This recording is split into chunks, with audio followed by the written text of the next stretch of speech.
नमस्कार, tractor news में आपका स्वागत है। मैं हूं आपके साथ प्रिया रघुवंशी और आप देख रहे हैं ट्रैक्टर न्यूज बुलेटिन। आइए नजर डालें इस हफ्ते की फार्म मशीनरी से जुड़ी कुछ बड़ी खबरों पर। अप्रैल 2023 में घरेलू ट्रैक्टर बिक्री में 10.9% की गिरावट, उद्योग को लगा झटका। आइशर मोटर्स के क्वार्टर 4 में दिखी 48% की साल दर साल वृद्धि। सोनालिका ट्रैक्टर्स की रिकॉर्ड तोड़ अप्रैल बिक्री 1.9% मार्केट शेयर किया गया। धानुका एग्रीटेक ने कृषि स्टार्टअप में की निवेश की घोषणा, बढ़ेगी कृषि सेक्टर की ताकत। ड्राइवर ऑप्शनल ईवी ट्रैक्टर ने एग्टेक उद्योग में हासिल की बड़ी सफलता। स्कॉट्स कुबोटा के क्वार्टर 4 लाभ में उच्च व्यय के कारण आई भारी गिरावट। माइक्रोसॉफ्ट ने इजरायली एग्री फूड स्टार्टअप के साथ की पार्टनरशिप, तैयार है ग्लोबल प्रमोशन के लिए। इफ्को ड्रोन और आर्टिफिशियल इंटेलिजेंस टेक्नोलॉजी का उपयोग कर नैनो उर्वरक को देगा बढ़ावा। आइए रुक करते हैं अब खबरों का विस्तार से। अप्रैल 2023 में भारत में घरेलू ट्रैक्टर की बिक्री पिछले वर्ष की इसी महीने की तुलना में 79,481 यूनिट्स की बिक्री के साथ 10.9% घट गई। इस गिरावट के बावजूद वित्तीय विशेषज्ञ नए वित्तीय वर्ष में ग्रोथ की संभावना को लेकर सकारात्मक हैं। कुल मिलाकर सभी प्रमुख ट्रैक्टर कंपनियों ने बिक्री में गिरावट का अनुभव किया और संचयी बिक्री में लगभग 10.90 की गिरावट आई। इस प्रतिकूल स्थिति के बावजूद वित्तीय विशेषज्ञ आशावादी बने हुए हैं और उम्मीद करते हैं कि नया वित्तीय वर्ष ट्रैक्टर बाजार में विकास के पर्याप्त अवसर लाएगा। आइशर मोटर्स लिमिटेड ने अपनी चौथी तिमाही के वित्तीय परिणामों का खुलासा किया है, जो 905 करोड़ रुपए का प्रॉफिट दिखाता है, जो पिछले वर्ष की समान अवधि की तुलना में 610 करोड़ के प्रॉफिट के साथ 48% अधिक है।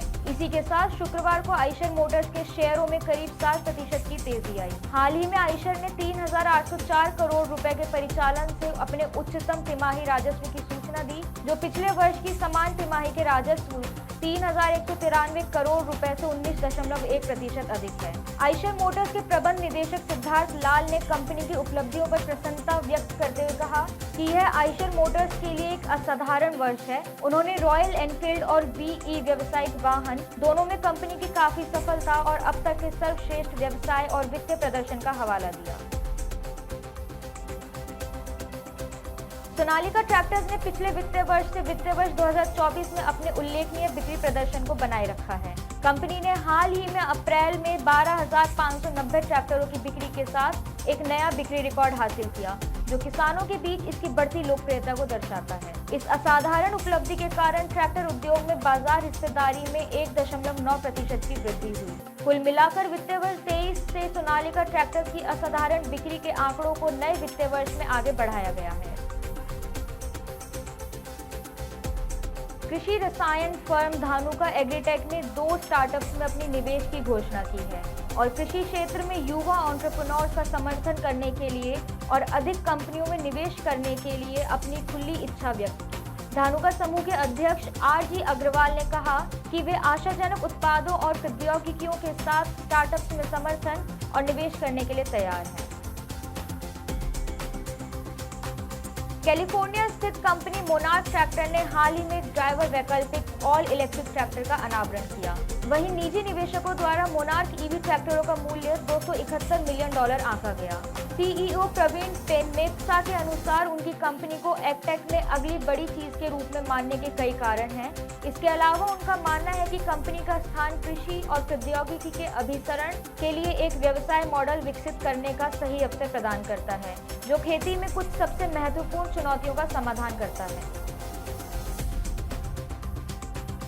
भारतीय ट्रैक्टर निर्माता स्कॉट्स कुबोटा लिमिटेड ने अपनी चौथी तिमाही के मुनाफे में गिरावट दर्ज की, जिसमें कमोडिटी की कीमतों में बढ़ोतरी और मार्च में बेमौसम बारिश का योगदान था।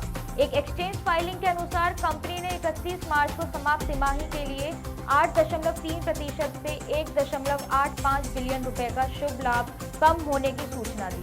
स्कॉट्स कुबोटा ने पहले लगातार 6 तिमाहियों में लाभ में गिरावट का अनुभव किया था, जिसमें पिछले वर्ष की इसी अवधि में 28.1% की कमी आई थी। लाभ में गिरावट के बावजूद कंपनी ने परिचालन से राजस्व में सकारात्मक रुझान देखा, जो लगभग 17% बढ़कर 21.83 अरब रुपए हो गया।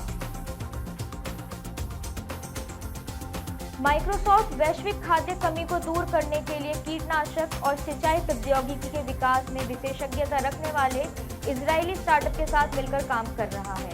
अपने व्यापक नेटवर्क के माध्यम से प्रौद्योगिकी दिग्गज नए बाजारों और सहयोग के अवसरों के लिए स्टार्टअप्स की खोज को सुविधाजनक बनाना चाहते हैं। इजराइल से 40 से अधिक स्टार्टअप्स को संभावित साझेदारी के लिए चुना गया था, जिनमें से पहले 2 प्रोजिनी और सेतुरस पहले से ही माइक्रोसॉफ्ट के साथ काम कर रहे हैं। स्टार्टअप नेशन सेंट्रल वैश्विक चुनौतियों का समाधान करने के लिए इजराइल के इनोवेटर्स को बढ़ावा देने के लिए साझेदारी कार्यक्रम की अगुवाई कर रहा है। एक नॉन प्रॉफिट संगठन के रूप में एसएनसी इस उद्देश्य के लिए समर्पित है। इंडियन फार्मर्स फर्टिलाइजर कोऑपरेटिव ने पूरे भारत में ड्रोन और आर्टिफिशियल इंटेलिजेंस तकनीकों का उपयोग करते हुए नैनो यूरिया और नैनो डैप जैसे नैनो उर्वरकों के उपयोग को बढ़ावा देने की योजना की घोषणा की है। ड्रोन एआई प्रोग्राम का उद्देश्य ड्रोन, नैनो आर्टिफिशियल इंटेलिजेंस और मोबाइल टेक्नोलॉजी को मिलाकर नैनो फर्टिलाइजर्स और अन्य एग्रोकेमिकल्स के फॉलियर एप्लीकेशन को बढ़ावा देना है। किसान इन तकनीकों को एक मोबाइल ऐप के माध्यम से एक्सेस कर सकते हैं, जो छिड़काव को कुशल, लागत प्रभावी और सुरक्षित बना देगा। छिड़काव करते समय एआई आधारित सॉफ्टवेयर फसल की वृद्धि और स्वास्थ्य का पता लगा सकता है, जिससे किसानों को स्मार्ट खेती की ओर मार्गदर्शन मिलेगा। आज की खबरों में बस इतना ही। ऐसी ही और खबरों के लिए जुड़े रहें चैप्टर न्यूज़ के साथ। धन्यवाद।